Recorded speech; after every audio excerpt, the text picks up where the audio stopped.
ಎಲ್ರಿಗೂ ನಮಸ್ಕಾರ.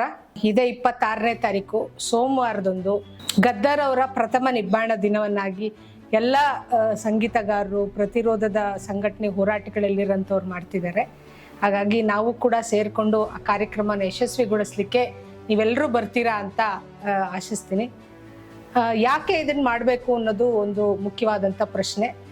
ನಮಗೆ ಗದ್ದರ್ ಅಂದ ತಕ್ಷಣ ನೆನಪಾಗೋದು ಅಂದರೆ ದಕ್ಷಿಣ ಭಾರತದ ಪ್ರತಿರೋಧದ ಐಕಾನ್ ಅಂತಲೇ ಹೇಳ್ಬೋದು. ಯಾಕೆಂದರೆ ಭಾಳ ಸರಳವಾಗಿ, ಅಂದರೆ ಯೂನಿವರ್ಸಿಟಿಯಲ್ಲಿ ಪಾಠ ಮಾಡೋ ಪ್ರೊಫೆಸರ್ಗಳಿಂದ ಹಿಡಿದು ರೈತ ಕೂಲಿ ಹೆಣ್ಣುಮಗಳಿಗೂ ಕೂಡ ಅರ್ಥ ಆಗೋ ಭಾಷೆಯಲ್ಲಿ ಭಾಳ ಸರಳವಾಗಿ ಹಾಡುಗಳನ್ನು ಬರೆದು ಅವರು ಪ್ರತಿರೋಧದ ಅಂಶಗಳನ್ನು ಜನರಿಗೆ ತಿಳಿಸ್ತಾ ಇದ್ರು. ನಾನು ಆಗ 96ರಲ್ಲಿ ವಿದ್ಯಾರ್ಥಿ ಆಗಿದ್ದಾಗ ಅವ್ರ ಹಾಡನ್ನು ಕೇಳಿ ಭಾಳ ಥ್ರಿಲ್ ಆಗಿಬಿಟ್ಟಿದ್ವಿ ನಾವೆಲ್ಲರೂ, ನಾನು ನನ್ನಂಥ ಸುಮಾರು ಜನಗಳು ಕೂಡ. ಹಾಗಾಗಿ ನಮಗೆ ತುಂಬ ಸರಳವಾಗಿ ಅಂದರೆ ಈ ಥರ ಇರಬೇಕು ಜನಗಳಿಗೆ ವಿಚಾರ ತಿಳಿಸೋದು ಅಂತ ಅನಿಸೋದು.